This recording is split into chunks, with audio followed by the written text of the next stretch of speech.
Website ডিজাইনের পর আমরা ইলাস্ট্রেটরের ভিতরে কিভাবে স্লাইস তৈরি করতে পারি, অর্থাৎ এই স্লাইস এর মাধ্যমে কিভাবে ওয়েবসাইট এর বিভিন্ন ধরনের গ্রাফিক্সগুলো পেতে পারি তা দেখা যাক।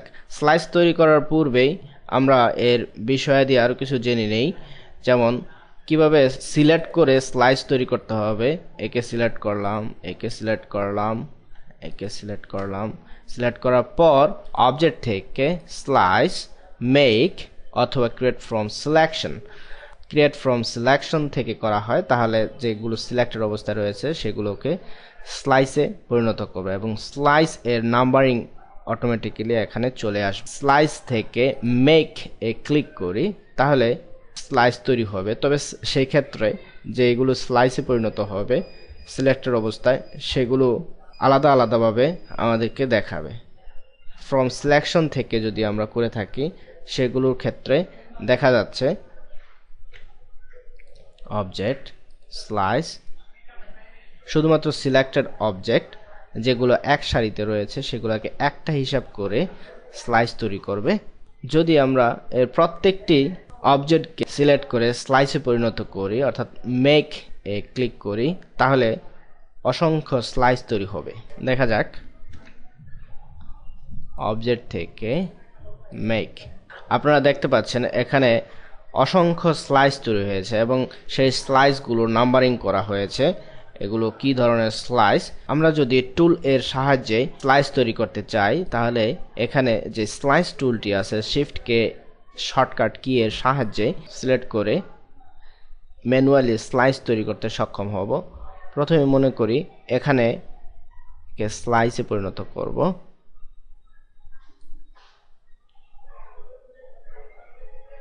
আপনারা দেখতে পাচ্ছেন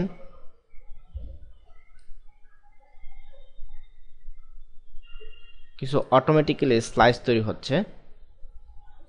আমরা স্লাইস তৈরি করতেছি এখানে, বাট এখানেও স্লাইস তৈরি হচ্ছে। অটোমেটিক স্লাইস দুই প্রকার, একটা হচ্ছে অটো স্লাইস এবং আরেকটা হচ্ছে সাব স্লাইস।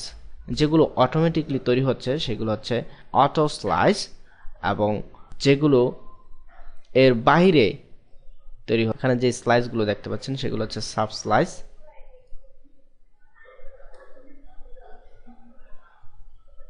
আপনি ইচ্ছা করলে এখান থেকেও স্লাইস হিসেবে তৈরি করতে পারেন।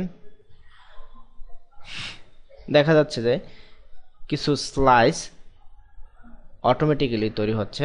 আমরা এই স্লাইসগুলোকে সিলেক্ট করার জন্য সিলেক্ট স্লাইস সিলেকশন টুল, একে ডিলিট করে দিতে পারি।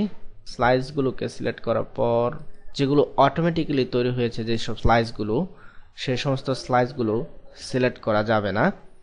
এখানে শুধুমাত্র যেগুলো তৈরি করেছি টুল এর সাহায্যে সেগুলোকে সিলেক্ট করলে অটোমেটিক্যালি যে স্লাইসগুলো তৈরি হয়েছিল সেগুলো ডিলিট হয়ে যাবে।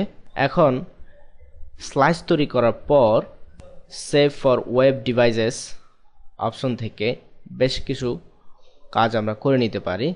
এখানে আপনারা দেখতে পাচ্ছেন স্লাইসগুলো বাদ দিলে শুধুমাত্র আমাদের অবজেক্টগুলো দেখা যাবে অথবা আর্টওয়ার্কগুলো দেখা যাবে। এখানে বেশ কয়েকটি টুল রয়েছে, hand tool, slice selection, zoom tool, eyedropper, এবং এর কিছু ট্যাব উপরে লক্ষ্য করা যাচ্ছে, অরিজিনাল, অপটিমাইজ, 2 আপ এবং 4 আপ। ওয়েব পেজের জন্য যে সমস্ত আর্টওয়ার্কগুলো আমরা সেভ করব সে সমস্ত আর্টওয়ার্কের ক্ষেত্রে আমাদের কিছু বিষয় মনে রাখতে হবে। আর্টওয়ার্কটির যেই কালার রেজুলেশন বা কালার ডেপথ এগুলা ডিটারিং করার প্রয়োজন হতে পারে। কালার রেজুলেশনগুলোকে কমিয়ে, অর্থাৎ এমন কালার রেজুলেশন আমরা ব্যবহার করব যে কালার রেজুলেশনগুলো আমাদের ওই পেজের জন্য সর্বোচ্চ কোয়ালিটি এবং সর্বনিম্ন ফাইল সাইজ করে থাকে। এখানে আপনারা দেখতে পাচ্ছেন এর কিছু ইনফরমেশন এবং ডিটারিং হয়েছে 0%। আমরা ইচ্ছা করলে এখান থেকে বিভিন্ন ধরনের ডিটার নিয়ে নিতে পারি, এতে করে ব্রাউজ এর সময় কম বেশি রয়েছে। আমরা যদি এখান থেকে এটি সিলেক্ট করে নেই তাহলে দেখা যাবে যে এটি বেশি সময় নেবে ব্রাউজ হওয়ার জন্য। এখানে কম সময় নেবে। আমরা জেনারেলি 28.8 kbps মডেমের জন্যই স্ট্যান্ডার্ড হিসেবে ধরে নেই। তারপরে রয়েছে নিচের দিকে প্রিসেট, বিভিন্ন ধরনের প্রিসেট রয়েছে। এই প্রিসেট থেকে আমরা GIF, JPEG, PNG যে কোনো প্রকারের প্রিসেট ব্যবহার করতে পারি। আমরা এই ক্ষেত্রে GIF no editor, GIF adaptive, transparency yes, diffuse transparency editor, enter lens, colour 32 bit. আমরা যদি কালার কমিয়ে দিই তাহলে এর সময় কম লাগবে। ইমেজ সাইজ, এখানে যে ইমেজ সাইজটি রয়েছে সেই ইমেজ সাইজটি এখানে ইচ্ছা করলে চেঞ্জ করে দিতে পারি।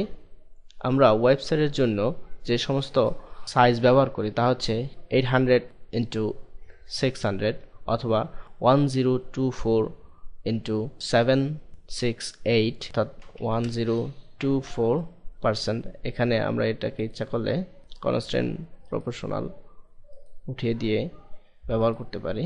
Clip to artboard, anti alias দুটিকে সিলেক্ট করে অ্যাপ্লাই দিয়ে তারপর আমরা এখানে সেভ করব HTML হিসেবে। সেভ করার পর আমরা এই স্লাইসটিকে দেখতে পাবো। এ হচ্ছে আমাদের ওয়েব পেজটি। আশা করি আপনাদের এই টিউটোরিয়ালটি বেশ উপকারে আসবে, কিভাবে ওয়েবসাইট তৈরি করা যেতে পারে অথবা কিভাবে স্লাইসিংগুলোকে করে ওয়েবসাইটের জন্য বিভিন্ন ধরনের গ্রাফিক্সগুলোকে প্রিপেয়ার করা যেতে পারে।